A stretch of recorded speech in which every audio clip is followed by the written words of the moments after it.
ചോദ്യം: ടി വാസുദേവൻ നായർ ഉൾപ്പെടെ എത്ര പേർക്കാണ് 2025-ൽ പദ്മവിഭൂഷൺ ലഭിച്ചത്? ഉത്തരം: 7 പേർക്ക്.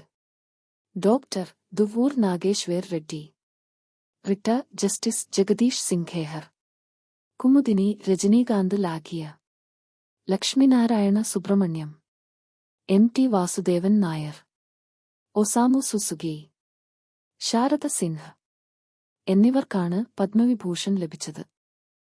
ടിക്കും സുസുകി സ്ഥാപകൻ ഒസാമ സുസുകിക്കും മരണാനന്തര ബഹുമതിയായാണ് പദ്മവിഭൂഷൺ ലഭിച്ചത്. ടിക്ക് പദ്മഭൂഷൺ പുരസ്കാരവും ജ്ഞാനപീഠവും നേരത്തെ ലഭിച്ചിട്ടുണ്ട്. മലയാളികളായ ഒളിമ്പ്യൻ PR ശ്രീജേഷിനും ഹൃദയശസ്ത്രക്രിയാ വിദഗ്ധനായ ഡോക്ടർ ജോസ് ചാക്കോ പെരിയപ്പുറത്തിനും നടിയും നർത്തകിയുമായ ശോഭനയ്ക്കും പദ്മഭൂഷൺ പുരസ്കാരം ലഭിച്ചു. 19 പേർക്കാണ് പദ്മഭൂഷൺ പ്രഖ്യാപിച്ചത്.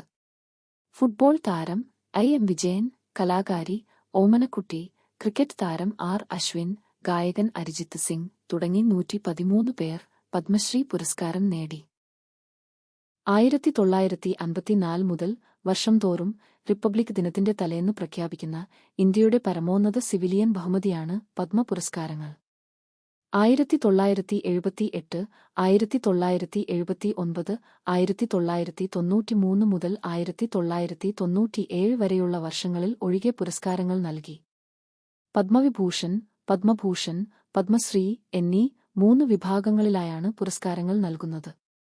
ഇന്ത്യയിലെ പരമോന്നത സിവിലിയൻ ബഹുമതിയായ ഭാരതരത്നം കഴിഞ്ഞാലുള്ള രണ്ടാമത്തെ പരമോന്നത പുരസ്കാരമാണ് പദ്മവിഭൂഷൺ. ഇന്ത്യയിലെ ഏറ്റവും ഉയർന്ന 3ാമത്തെ സിവിലിയൻ ബഹുമതി പദ്മഭൂഷണും 4ാമത്തേത് പദ്മശ്രീയുമാണ്.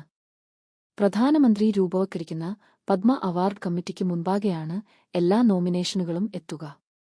കാബിനറ്റ് സെക്രട്ടറിയുടെ നേതൃത്വത്തിലുള്ള പദ്മ അവാർഡ് കമ്മിറ്റിയിൽ ആഭ്യന്തര സെക്രട്ടറി, രാഷ്ട്രപതിയുടെ സെക്രട്ടറി, 4 മുതൽ 6 വരെ പ്രമുഖ വ്യക്തികൾ എന്നിവർ അംഗങ്ങളായിരിക്കും. സമിതിയുടെ ശുപാർശകൾ പ്രധാനമന്ത്രിയുടെയും രാഷ്ട്രപതിയുടെയും അംഗീകാരത്തിനായി സമർപ്പിക്കും.